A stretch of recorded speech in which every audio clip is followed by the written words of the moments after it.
तो हेलो बच्चों, अब अगला हम अपना टॉपिक देखने जा रहे हैं न्यूलैंड लॉ ऑफ ऑक्टेव। इससे पहले हमने डॉबरेनर्स के ट्राइड्स देखे थे। उन्होंने क्या किया था, तीन तीन के ग्रुप बनाए थे और उसके बीच वाले मिडल एलिमेंट के मासेस के हिसाब से वो चेक कर रहे थे। उन्होंने भी जो एलिमेंट्स की केमिकल प्रॉपर्टीज मैच कर रही थी उनके तीन तीन ग्रुप करके डिवाइड किया था। तो हमारे अगले साइंटिस्ट हैं कौन, न्यूलैंड लॉ ऑफ ऑक्टेव। ठीक है, तो न्यूलैंड लॉ ऑफ ऑक्टेव इन्होंने क्या किया है, इनको सिंगिंग का बहुत शौक था। ठीक है, तो इन्होंने क्या किया, जैसे हमारे सात सुर है, कौन सा, सा रे गा मा पा धा नी सा। तो वहां पे क्या कहते थे, सा को क्या कहते हैं, डो रे मी फा सी ला टी। ठीक है, डो रे मी फा सी ला टी। ठीक है, तो वैसा डो रे मी फा सी ला टी करके उनका ऐसा सुर थे, सात सुर। ठीक है, तो इन्होंने क्या किया, in 1866 John Newland arrange the element by the atomic masses. इससे पहले वाले साइंटिस्ट ने भी एटॉमिक मास के हिसाब से अरेंज किया था, इन्होंने भी एटॉमिक मास के हिसाब से ही अरेंज किया। तो अब इनमें क्या मिला, he found that every eighth element had the properties of the similar to the first one in the musical notes. तो इन्होंने क्या किया, एलिमेंट्स को म्यूजिकल नोट्स के हिसाब से अरेंज करना चालू कर दिया। जो अरेंज किया किससे, एटॉमिक मास के हिसाब से। सबसे छोटा वाला एलिमेंट्स कौन पाया गया, तो हाइड्रोजन। उसके बाद जो है वो लिथियम। अब ये कोई पूछेगा कि सेकंड पे तो हीलियम था, उसका तो नाम नहीं लिया आपने। तो उस समय हीलियम एलिमेंट डिस्कवर नहीं हुआ था। ठीक है, तो उसके बाद हमें मिला beryllium, boron, carbon, nitrogen, oxygen.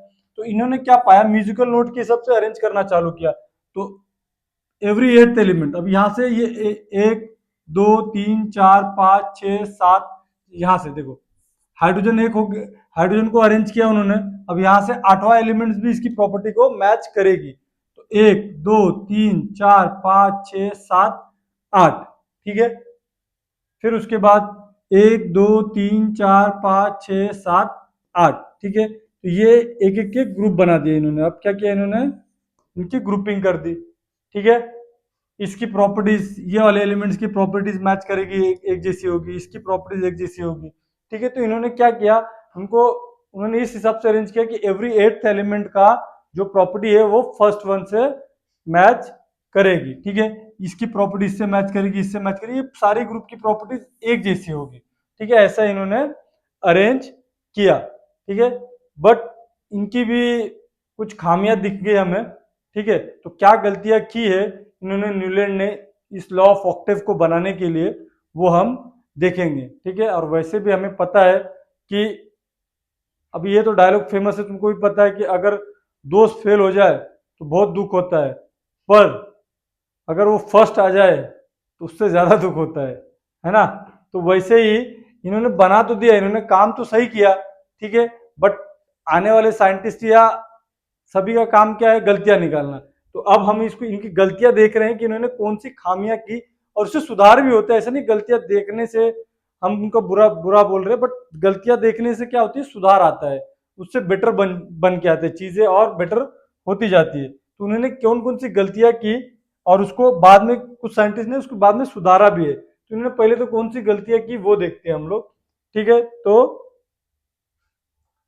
ये मेरिट्स नहीं है, ये डीमेरिट्स है। ठीक है, the merits of Newland law of octave. तो यहां पे इनका क्या था, applicable only up to calcium. ठीक है, तो इन्होंने क्या किया कि जो रूल बनाए उन्होंने कि एवरी एट एलिमेंट्स की प्रॉपर्टीज मैच कर रही है, वैसे उन्होंने ग्रुपिंग कर दी। बट इनका जो लॉ था, जो इन्होंने जो प्रॉपर्टीज बताई कि एक दूसरे को मैच करती है, तो वो प्रॉपर्टीज कहां तक उसी पे एप्लीकेबल रही, तो कैल्शियम तक। ठीक है, अब कैल्शियम किधर है हमारा, तो ये रहा कैल्शियम। ठीक है, यहीं तक एप्लीकेबल हुई ऊपर वाले, ये नीचे वाले सारे जो है वो एप्लीकेबल नहीं हुए। जो वो जिस एट प्रॉपर्टीज को मैच करने को कह रहे थे वो एप्लीकेबल आगे चल के नहीं हुए। ठीक है, अब दूसरा क्या है उनका, तो दूसरी है एजम्पशन ऑफ ओनली 56 एलिमेंट। इनका क्या कहना था कि अर्थ पे सिर्फ 56 एलिमेंट ही एग्जिस्ट करते हैं, आने वाले टाइम में फ्यूचर में कभी भी न्यू एलिमेंट डिस्कवर नहीं होंगे और ना ही कभी आएंगे। बट ऐसा नहीं हुआ, और एलिमेंट्स आए भी, ठीक है। तो Newland assume that only 56 element exist in the nature and no new element would be discover in the future. However, many new elements were discovered later on that not fit his octave pattern। ठीक है, अब आगे चल के और element discover हुए और उनके जो लॉ ऑफ ऑक्टेव है उसके अंदर फिट करने की कोशिश भी की गई, बट वो फिट नहीं हो पाए। ठीक है, ये उनका एक। तो तीसरा क्या था, place of dissimilar element in the same slot. तो इन्होंने क्या किया कि जिनकी प्रॉपर्टीज मैच भी नहीं कर रही थी, एक जैसी नहीं थी, उनको भी एक ही स्लॉट में रख दिया था। जैसे कि यहाँ पे देखेंगे हम लोग कि जैसे यहाँ पे आयरन है, आयरन एक क्या है, मेटल है, और ऑक्सीजन क्या है, एक गैस है। तो इन दोनों को भी एक ही ग्रुप में रख दिया है। ठीक है, ऑक्सीजन का ग्रुप अलग होना चाहिए, मतलब ये नॉन मेटल है, और मेटल्स के ग्रुप अलग होने चाहिए। बट इन्होंने अपनी प्रॉपर्टीज को, अपने लॉ ऑफ एक्टिव को फिट करने के लिए उन्होंने क्या किया, डिसिमिलर एलिमेंट्स को भी एक ही स्लॉट में रख दिया। ठीक है, उनकी ये तीसरी गलती थी। ठीक है, यहाँ पे तीसरा जो एग्जाम्पल लिखा है ये गलत प्रिंट हो गया है। ठीक है, और इनका चौथा क्या था, डिस्कवरी ऑफ नोबल गैसेस। ठीक है, अभी इन्होंने क्या किया, when noble gases way discover. Noble gas क्या होता है, जिसकी वैलेंसी जीरो आती हो। आगे हम जानेंगे कि वैलेंसी जीरो कैसे आती है, वन कैसे आती है, वैलेंसी निकाली कैसे जाती है। ठीक है, जब हम अगला टॉपिक करेंगे इसके बाद वाले, तो उसमें मैं डीपली एक्सप्लेन कर दूंगा कि वो कैसे निकाले जाते हैं। तो like helium and neon were discover later, they disturb the entire arrangement. तो उन्होंने तो यही बताया था कि 56 एलिमेंट्स के अलावा कोई एलिमेंट्स आएंगे नहीं, बट एलिमेंट्स आए भी तो उन्होंने और ग्रुप्स बनाए नहीं, क्योंकि आने वाले टाइम में कुछ एलिमेंट्स आएंगे तो वो कहाँ फिट होंगे। तो इसके लिए भी इनकी एक गलतियां थी। एक और गलती ये थी कि उन्होंने, देखो ये क्या किया है कि यहाँ पे कोबाल्ट और निकल, यहाँ पे दिख रहा है कि कोबाल्ट हो गया, निकल हो गया, ठीक है, सीला, सीई, सीजेरियम, एलए, लैंथियम, इन दोनों एक ही ग्रुप में, मतलब एक ही बॉक्स में दो दो एलिमेंट रख दिया। मतलब मैंने क्या किया, नमक और शक्कर एक ही डब्बे में रख दिया, तो मैं उसको कैसे अलग कर पाऊंगा, तो ऐसा हो नहीं सकता है ना। उसको तो अलग अलग देना चाहिए था, दो दो एलिमेंट एक ही ग्रुप में डाल दिया।